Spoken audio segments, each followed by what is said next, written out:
All right. Good evening, everyone. We are live here at 5:15 on Monday night, May 19th, the day before Mars goes direct, which I think is going to be big in our world. I'm very excited. So welcome. I'm Selena Poole. As you can tell, if you've watched any episodes before, I'm in a different location. I'm still on the Oregon coast, but I'm using a friend's yoga studio, and it's lovely here, downtown Seaside.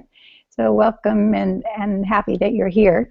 We also already have hellos from Jude and Aurora, so I want to make sure that we say hello to them. Thank you for being here and early. We're happy to do that. Hi, Jude and Aurora. And hey, Jude. Hey, Aurora. Let my two cohorts also introduce themselves tonight. I'm Fig. I live just outside the city of Chicago, an area called Des Plaines, Illinois. And I've been a Tosha Silver participant for just about 2 years, maybe a little over now, and a spiritual person my whole life on the path. Glad and honored to be here. Thank you, Fig. And Miss Jennifer. And I'm Jennifer. Yes, I'm Jennifer. I live in the Maryland countryside, north of Baltimore, where it's very green right now. I'm loving that. And I've also been Tosha Silver reader, lover since 2012, and spiritual person since I was a very little girl. And I'm really excited to be here.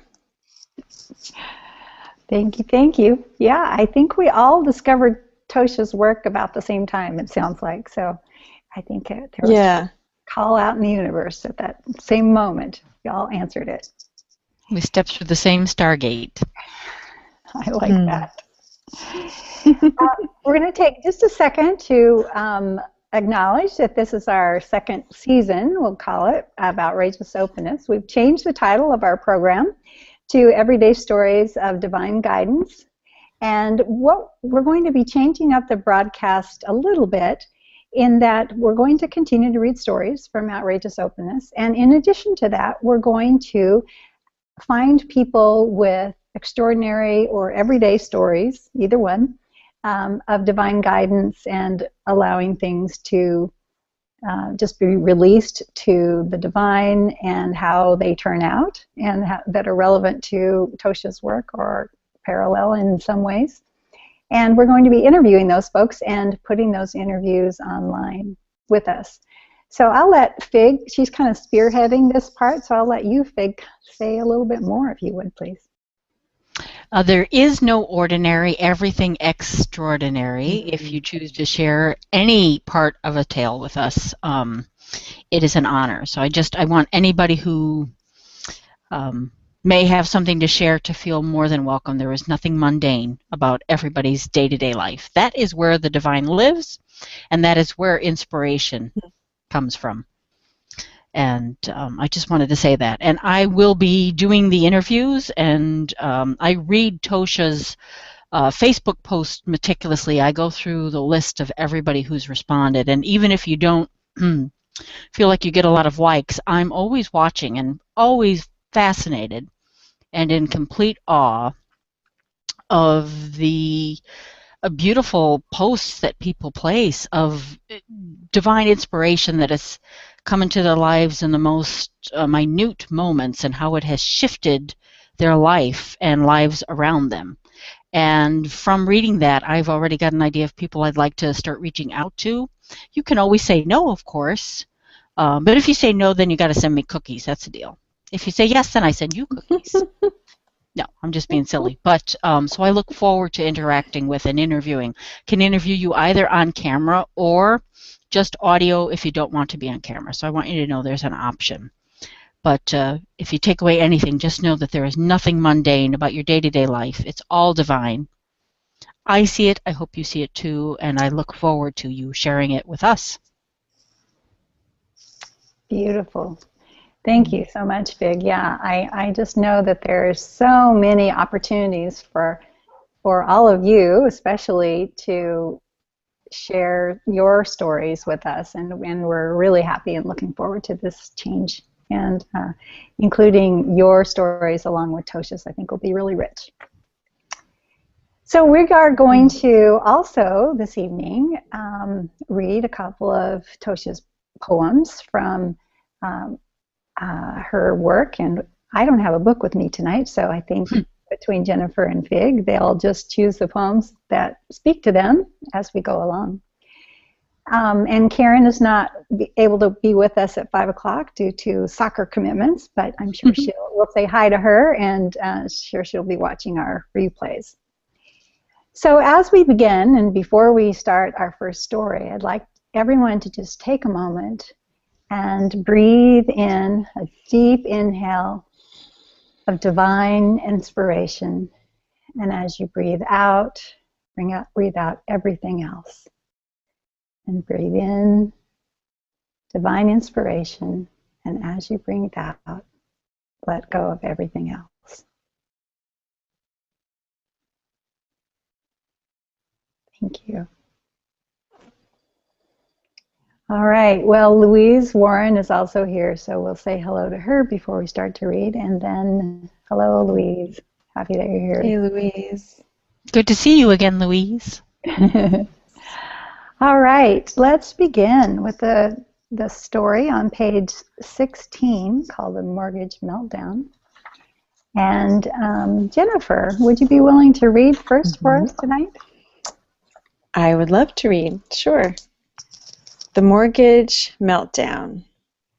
Cast thy burden upon the Lord. Psalm 55. My friend Lori rents an apartment in San Francisco and also owned a house in Northern California. As the economy began to spiral last fall, she started emailing me frantically about selling her home. She took the same desperate approach to her finances as many people do. Every day, she figured her chances of selling got worse as the recession deepened. As she saw the value of her investment decline, she descended into increasing panic. Each time she checked the numbers on Zillow, she needed a Xanax. I suggested she not imbibe the general fear and scarcity of the culture and keep her energy anchored in the divine as her source. If she did, her place would sell if it was meant to, regardless of the current market. Here are the steps. Release a personal focus. Stop fixating on how much you will win or lose. Instead, invoke a situation where you and a buyer can both win.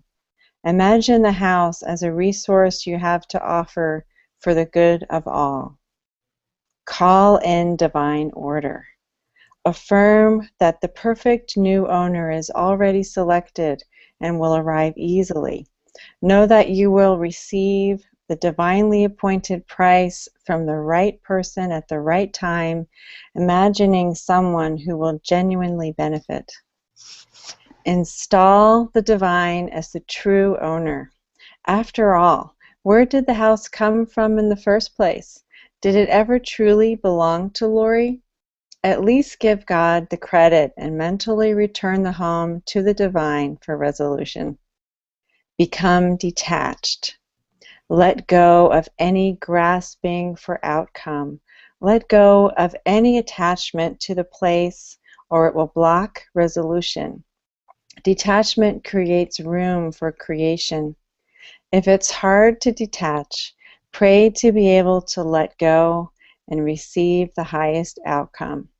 Know that one way or another, no matter how things currently look, God is your source and you are safe. After Lori and I spoke, she felt a strong impulse to run a real estate post on Craigslist. Every day she invoked divine order and affirmed that the perfect buyer was already selected. She also decided that if the universe wished her to keep the house, the funds to do so would manifest. She became totally detached, insisting that either way, the divine was in control and she would be fine. 2 months later, she sold the spot without a broker, through that one crummy online ad to a grateful couple with a new baby for precisely the amount of money she needed. I love that story. That's such a perfect story. I love that one too. Yeah. I love the steps, because you could use those 4 steps for just about anything you're, wrangling with inside. Yeah, release the personal focus, call in divine order, install the divine as the true owner, and become detached. Yeah, that's really beautiful. Well, as I think about my personal life, I'm thinking of selling my beach home here. And about every other day, I think, oh, but it's so sweet and it's so nice and it's so green and so beautiful. And yet, I'm going to let go of that detachment and that attachment and call in divine order that the right people will find it and enjoy it as much as I have. Yeah, beautiful. Yeah. Anything to add, Miss Fig? Well, the ego, as we all know, does not like detachment very much. Uh-huh. The ego will arm wrestle you till the sun comes up. Yes. Because the ego says, but, always has a but, always has a but. So I have found in my life the trickiest part has been the detachment part. Just when I think I've got it down pat, I know how to detach. Next situation that comes up that the universe is giving me as a gift, and I think, oh, I know how to detach, and before you know it, I'm full of a little bit of angst and arm wrestling, thinking, what's going on here? So I have to remember it over and over and over again. I have to remember how to detach. And what do you do to detach, Fig? Just curious. The only thing that helps me is picturing something physical. I picture my hands full of crumpled paper, stacks and stacks and stacks of crumpled papers.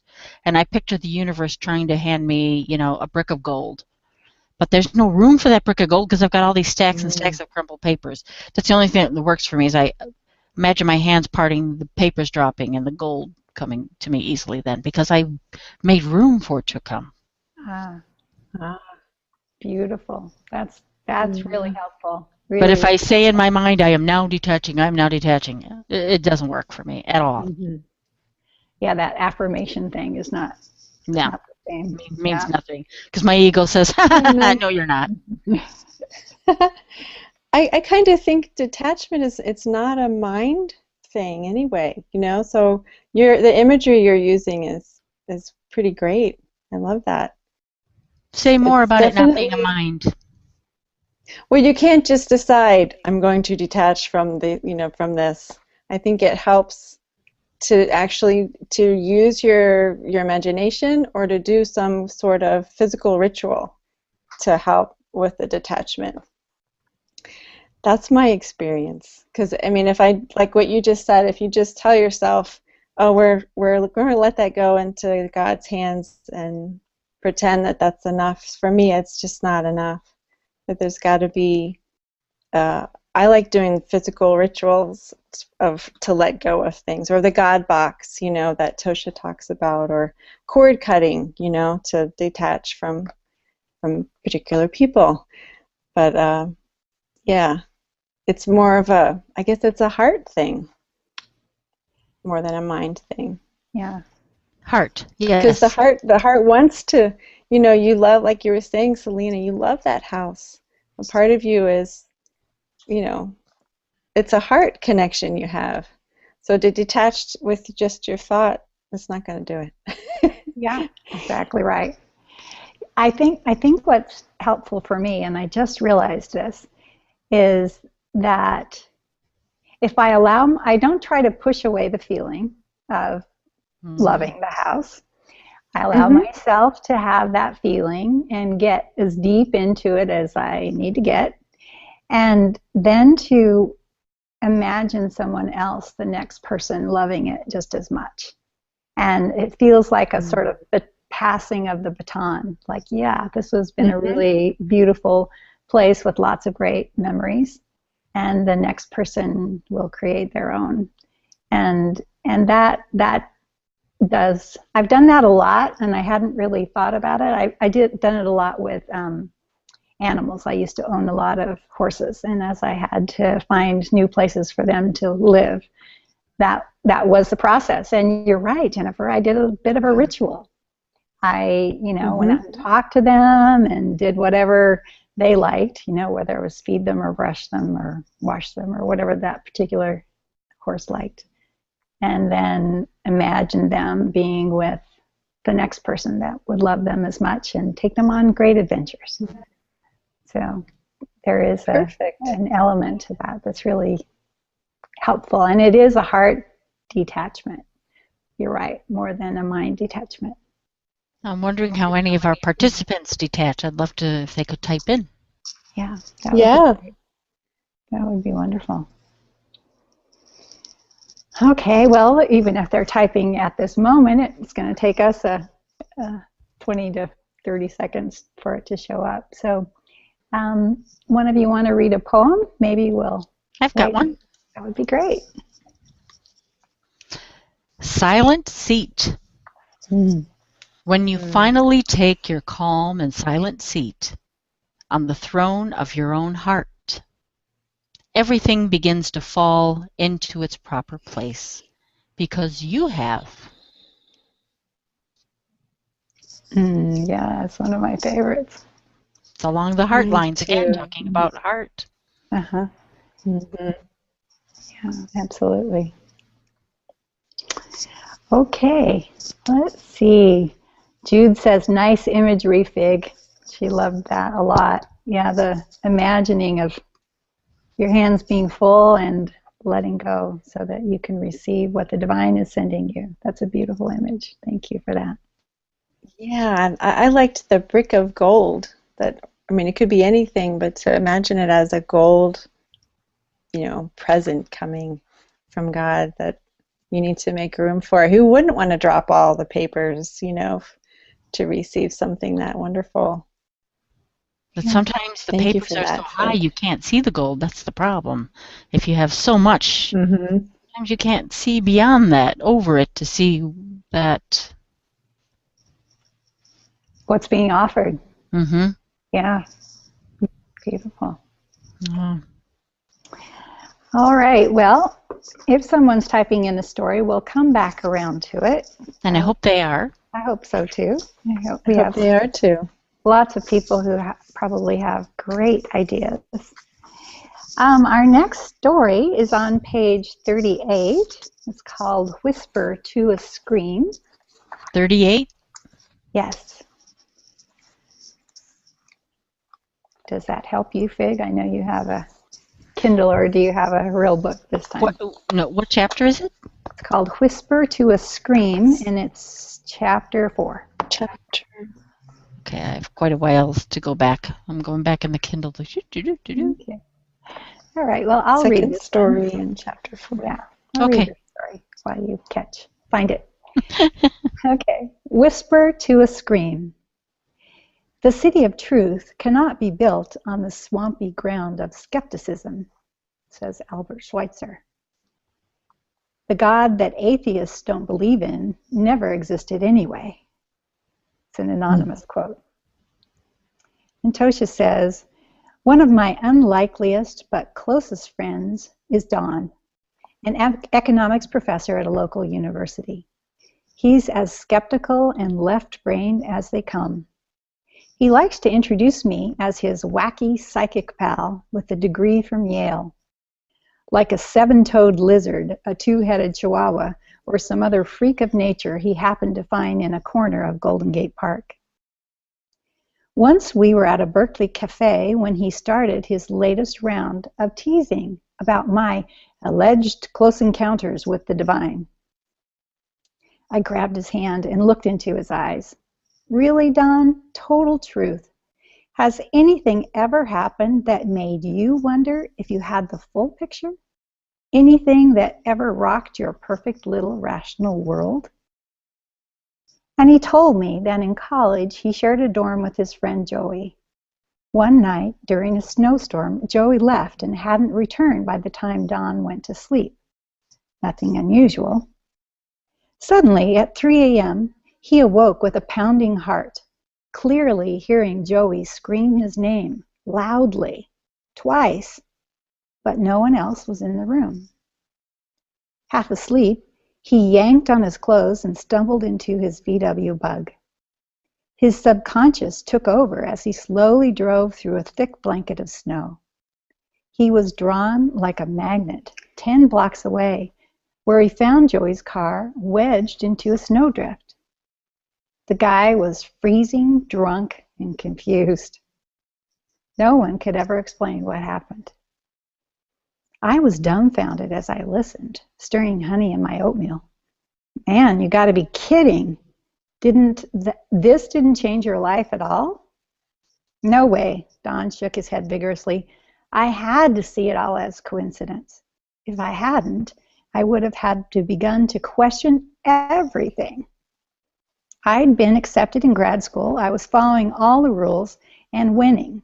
No time to rock my world.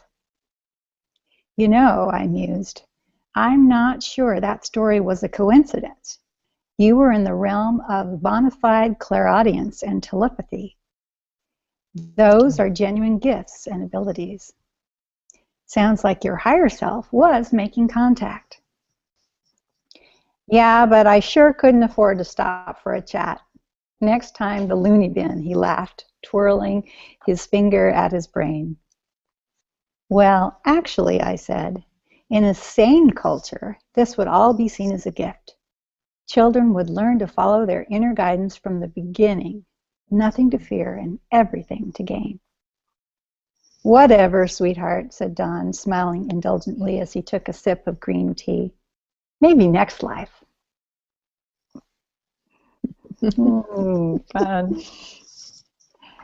I love it when people who are particularly wound tight and, as she says, skeptical and left-brained, share their stories of amazing things that they remember and are compelling, but they chalk them up to being coincidences. It's a great way to sort of speak to them secretly, I think, and let them know that you understand what they experienced might be something more than just coincidence.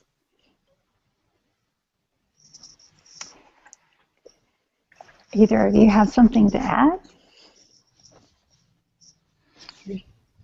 I wrestle with coincidence. It's one of my arm wrestling things. There are days where I am absolutely certain that absolutely nothing is a coincidence. And then there are days where I'm the complete opposite, where I'm like, it's all just frickin' coincidence. There's no telling which day I'm going to feel which way. And I accept whatever it is. And I suspect to the day I leave this existence, I will always have that back and forth. It's a tennis match. What are the different qualities where sometimes it feels like coincidence and sometimes it doesn't? There are days where I'm in sync with the divine universe, where I feel like I'm in sync, physically, spiritually, and emotionally. I feel completely in sync. And there are other days where I wake up and I just say, I'm out of the cog. I'm not a cog in the wheel today. I'm out of the loop. And those are the days that I'm sure that nothing is planned, nothing, it's all just random chaos. Mm-hmm. Mm-hmm. And then I say, okay, chaos, rule the universe today. It's all right. Be different tomorrow. Surrender to it. Yeah. Mm-hmm. Yeah. Yeah, that's a really good point. I think sometimes, and it is, I think it's always not a coincidence, but you're right. It's just the way we wake up and the mood that we're in or the mode that we're in, and whether or not we can accept it in our heart as being something divinely planned. Maybe planned doesn't feel like quite the right word, but divinely guided. It's like double Dutch jump rope. Sometimes you can do it, and other times you keep tripping on the rope. Mm-hmm. So maybe we need those times of feeling like we're lost and feeling like we're tripping on the rope so that when we are in sync, have those days where it feels like, dang, everything is, all lined up for me. So that way we will realize that the coincidences are actually the real thing. Do you know what I mean? It's like you can't know happiness until you've known deep sorrow. You can't know the joy of happiness without the polar opposite. What do you think? I agree. I think we live in a polarized world, and hopefully it is shifting. But I think that's true. That's part of our human experience. And I think as we experience darkness, then we have the capacity for recognizing light and pain and joy and all of the things that give us that whole spectrum of human experience. And what you said, Fig, okay, chaos, come on in, today's your day. I think that's the key too to shifting it and to coming back online, with yourself and your connection with the divine. Acknowledging, wow, I'm feeling this today feels like crap. I don't feel connected. I'm not seeing the signs. Acknowledging it helps bring you back. I call it coming back online. And I call it coming back into alignment. Similar thing. Similar thing. Yeah. I used to think back into alignment. I like using the tech terms because I live with a very techie teenager, and it makes me sound cool to him.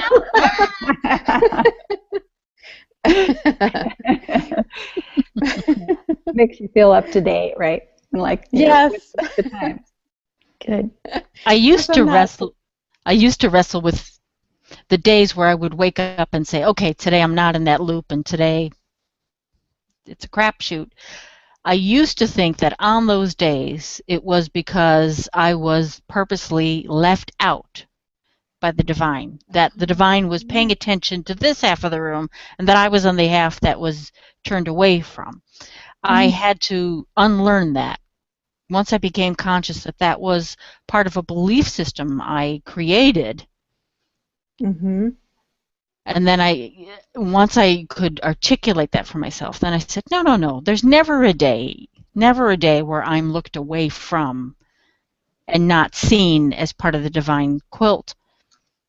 That's not so. There's just days where I forget what it feels like. Yeah. But I'm still seen even in my forgetting. I'm still divine even in my forgetting. But it took some doing on my part, I must say, to cross the track and come to that other side. So maybe there's somebody else out there who can relate. Oh, yeah. Yeah, who hasn't had those kind of dark days where you feel completely on the outside, So I'm wondering if you're finding yourself in a day like that where you don't feel online or in alignment or in the flow, and you notice it and recognize that. Is there a way to shift it, or is it just a matter of releasing and letting it go?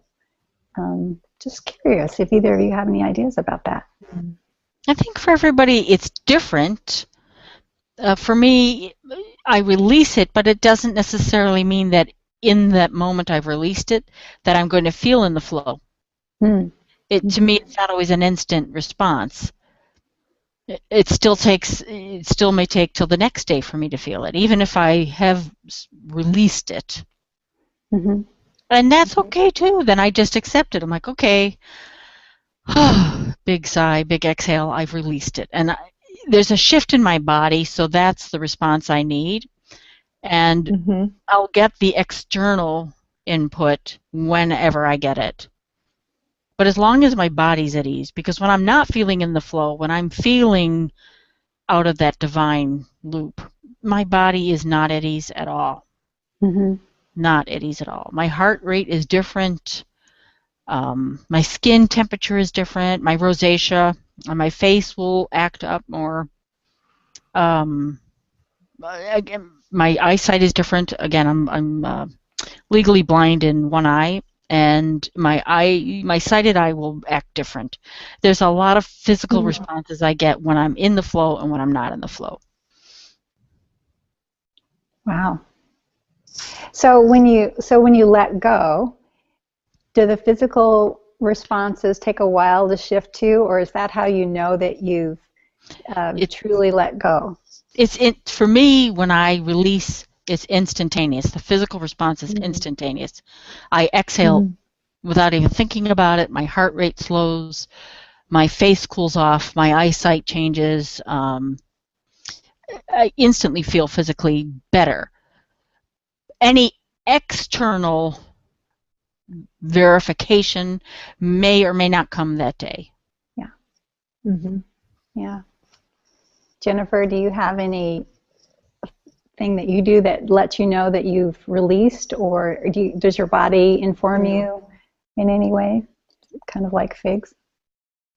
Well, I want to say in the past, I would name it, this is a good day, this is a bad day. You know, that if I'm feeling online, that's a good day. If I'm feeling detached from being online, that's a bad day. But I think the key to shifting it was saying, oh, this is still a good day. This is still okay to be feeling this aloneness, this lost piece. And maybe Fig was saying a very similar thing, to acknowledge it first, and then I'm able to, go, okay, like, and relax into that feeling of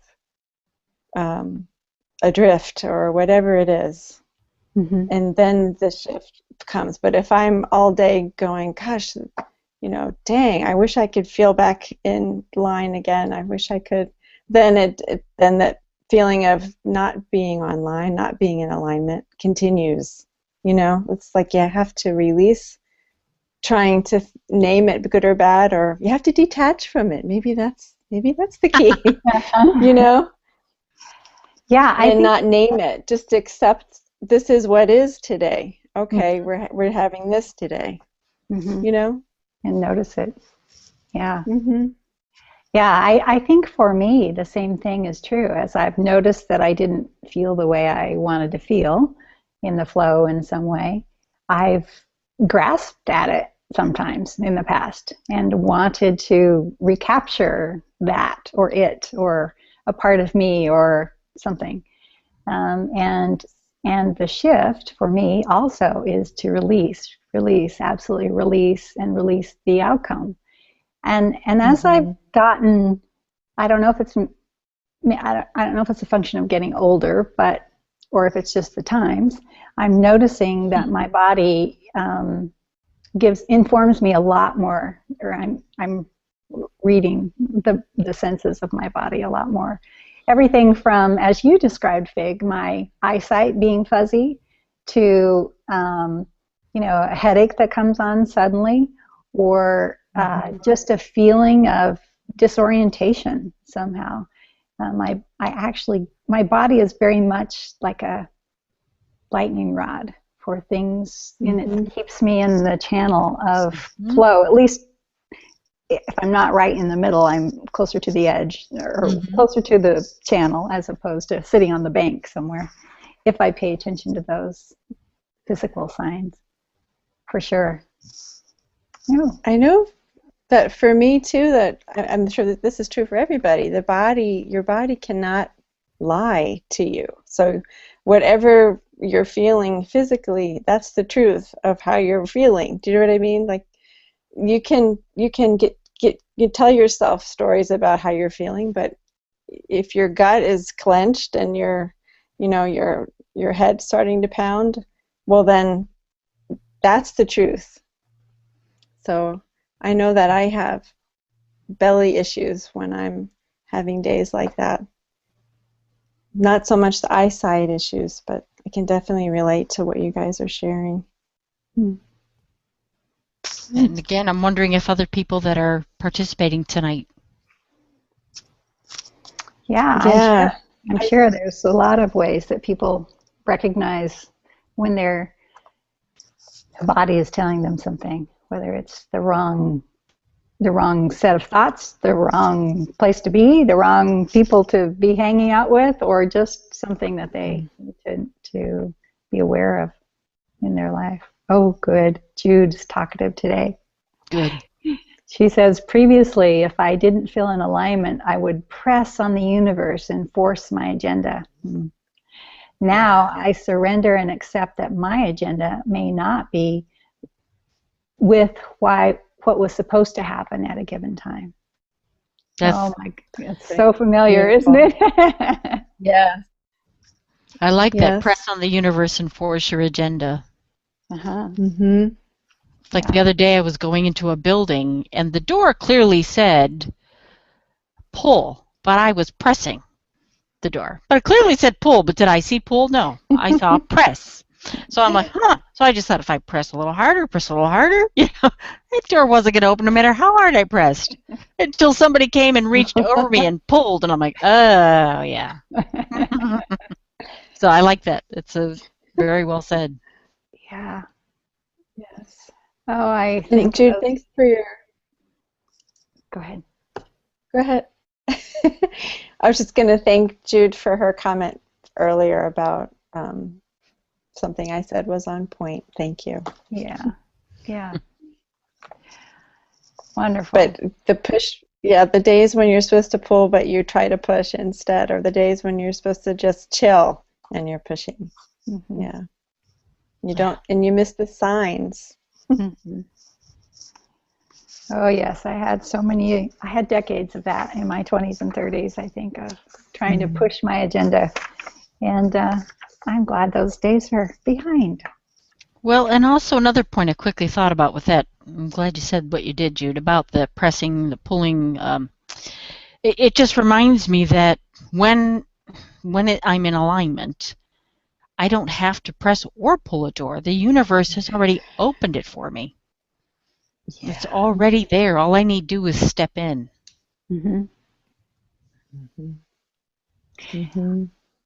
Yeah, there's no effort of any kind necessary. Yeah. Sometimes I wonder about doors that are open and whether or not I'm afraid to step into them. I can't think of any specific times, but that must be true, or it wouldn't have come up for me. That the door is right there, and apparently I keep knocking on it even though it's open. I want to pay attention to that. See, sometimes I'm sure that must happen. I think that happens to a lot of people. What do you think that is? Do you think that's fear? Do you think that's trust? Trust. And maybe you're used to it being closed, so you don't realize it's changed, or maybe. Yes, because we do day-to-day go by memory. Usually we're not really seeing what's before us this day. We're going from memory of what has been in every other day prior, back and back. That most of us really aren't functioning from a very present moment in our brain. So the door may have been shut yesterday and the day before and the day before and the day before that, but today it's a new day, and today the door is open. But if we're not conscious and in present brain, we're going from memory of what was. Yes, and just acting as you've always acted, reacting as you've always reacted. Instead of acting in the present moment. Yeah. Good point. I'm going to pay attention to that and see if I can notice when I'm acting or reacting from something that's an old pattern or an old belief or an old trust issue, and see if the door is really open instead. As they say, where are you today? Are you tomorrow or are you yesterday? But where are you today? Today. That's great. I'm going to think about that too, Selena. I like that idea, because I'm sure there are doors that are open that I'm still thinking, aren't. Yeah, because last time I looked, they weren't. Right. Last time it was a wall. Last time I was a brick wall. Last time I looked. Yeah, well, that'll be fun. Well, let's report back and see if there's some things that As are well off. as well as our Jude, Louise, Warren, and Aurora, Aurora. report back. Yeah, right. you've got homework, ladies. Yeah, let us know. Good. Okay, Miss Fig, you ready to read next Sure. time? Which chapter? Let's go to page 44, or in the Kindle it's called When Credit is Overdue. And I believe it is still in chapter 4. The last one in chapter 4. Okay, give me a second. Maybe Jennifer can read a poem while I do this. Oh, all right. Sure. I would love to. How about Surfing the Flow? Great. Surfing the Flow. Once something is offered with fullness to the divine, the next actions arise on their own. The self takes over while the mind watches from the shore. The body makes you wait or makes you move, and you simply know. I love that. What a perfect poem for what we were just talking about. Absolutely. Yeah. Just kind of opened right there. So, yeah, Fine. surfing the flow. I love that. Thank you. Thank you for finding it. Maybe Sure. read another one. Okay, let's see. Let's go to the page before that called Amnesia. So by now, you know, it's kind of crazy to keep being told that love is something to hunt or seek or win or earn or wrap tight like a python so you don't lose, when in fact it's busy streaming through your own eyes. I like love that too. That's a really good one. Actually, there's more. There's more to that. Streaming through your own eyes like high beams on a dark country road on those nights when you actually recall. Amnesia. Yeah, that's one of my favorites. Yeah. And that speaks to grasping and detachment too. Like a constrictor. Mm-hmm. Yeah. Trying to hold on to something. Yeah. Yeah. Like a python. I've always liked that line in there because that makes you think it's wrapped all around you. You're just trying to hold it so tight, but pythons squeeze things to death eventually. Uh-huh. Yeah. Holding on so tightly and not realizing that it's already coming through you, you know, love. Great. Well, this is such a fascinating conversation. We just have a couple of minutes left, so let's go ahead and read this next story, if you would, Fig. Okay. When credit is overdue. I never understand when people make a fuss over me as a writer. I'm just the garden hose that the water sprays through. Joyce Carol Oates. I'm often thinking about the topic of doership and who in fact is the one doing the doing. Life changes radically if you know you're a conduit for what wishes to happen, as opposed to the one making it all occur. Then you can inwardly say, use me, whatever I have to give for the highest good. Just let me be helpful and contribute my all. Over the years, I've watched as that simple prayer has brought people whole new callings and destinies. Once the focus moves from getting and doing toward being a vessel, everything changes. I heard a story once about a spiritual teacher from France who was a charismatic speaker with the uncanny ability to connect people to the truth of their own hearts. In the beginning, she was deeply grateful to help. As years went by, lecturing around the world, she received much praise and renown. She was treated with tremendous deference and respect, hearing constantly how talented she was. Then one day, she was about to speak in Australia at a huge convention. The conference center was packed. The crowd buzzed with excitement.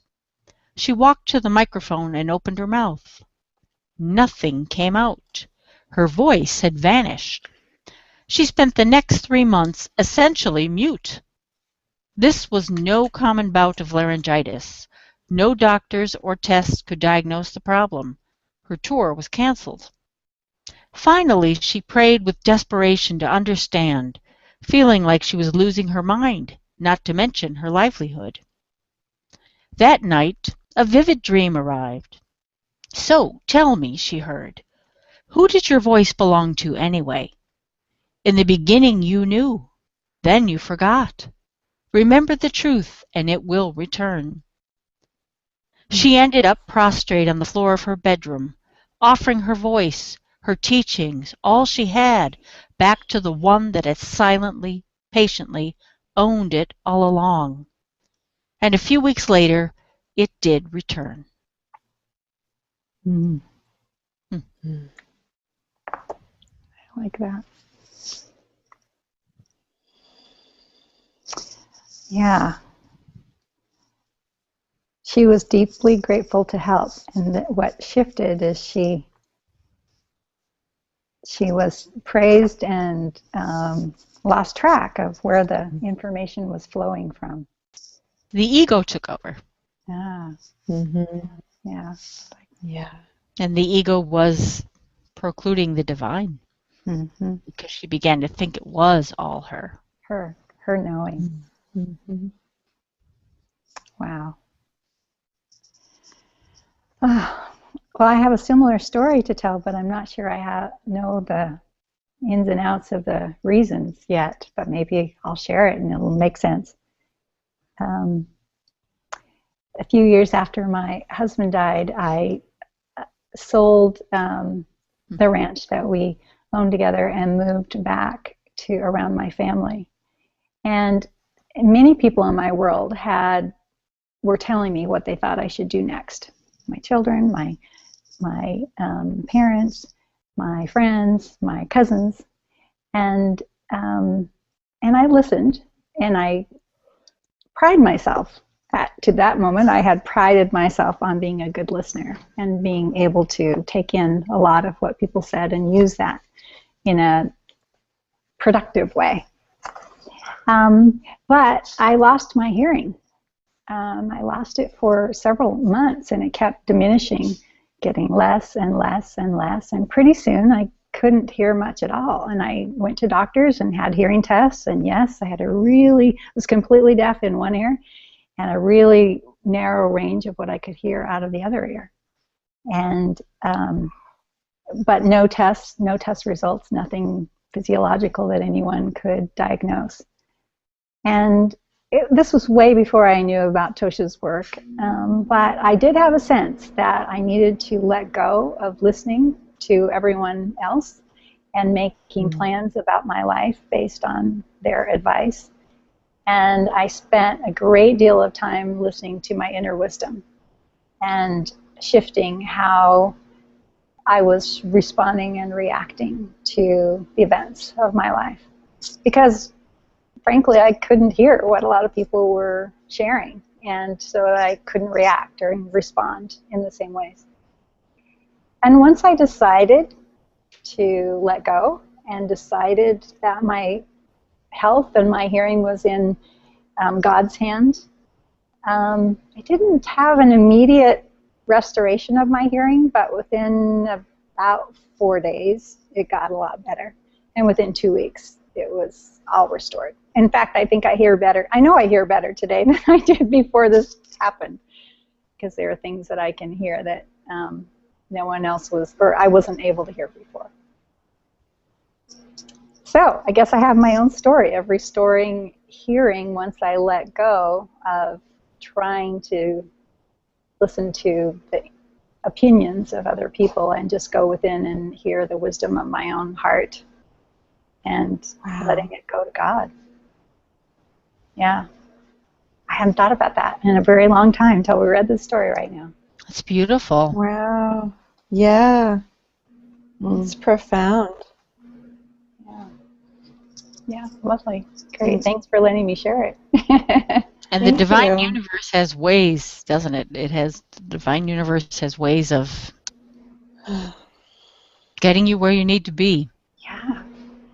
Well, and it goes back to what I shared a little bit ago about my body gives me a lot more of the truth than my mind. And that was probably one of the beginning lessons that I had about that a decade or so ago. Yeah. What I love about the way the divine universe works is that she's fierce. She's not this gentle little kitten pawing around in the garden. If she needs to take out your hearing gone. Yeah. She's fierce, and I respect that about the divine universe, and I actually look forward to that way sometimes, because she does what needs to be done when it needs to be done, and she does it. Yeah. She can take you down, she can take you up, she can take you any which way, but she will do it to get you to the root of what you need to see, hear, be, do. Yeah. It gets done. Yeah. I love how the divine created that situation so that you actually had no choice but to listen to your own voice, to listen to yourself. Yeah. There was nothing else to be done but that. You know, I thought you could do but that. Yeah. So perfect. Yeah, it was perfect. Yeah, I'm trying to think about that. And that was not long after 9/11. And the other thing that had shifted in my life about that time is that not so much did I sit down and listen to the news constantly, but it was always on in other people's homes or places I would go. And I think that was a time when, there was just enough. There was enough from the outside to hear, and then started going less and less. Needed to stop listening. So I don't watch the news. I haven't for decades now, but it does help me. When I do, I definitely feel out of the flow, put it that way. Well, we are well past 6. Does anybody move to either read a poem or say something in closing for this evening? I'll read a poem. All right. Thank you. Last Dance. In memory of my mom, Debbie Barkin Silver. I came to see you hanging in the balance and began to rub those tender feet that once adored to dance, searing a final image into my being. Your fine hair, blonde and wild as a dakini, your body almost weightless, almost done. Then suddenly I was on the floor before you, my cheek pressed into those arches narrow and small, my tears wetting your broken, tiny body, praying for a better way to thank you for all you had given and all you had done. That's beautiful. Thank you, Fig. Well, thank you, viewers, for being with us live this evening, and for those of you who continue to watch our videos later. We adore you and hope you'll join us again next week. We'll be back same time, 5:15 on Monday, Pacific time. And thanks once again. Many, Bye-bye. many, many bows. Thank you. Thank you. Good night.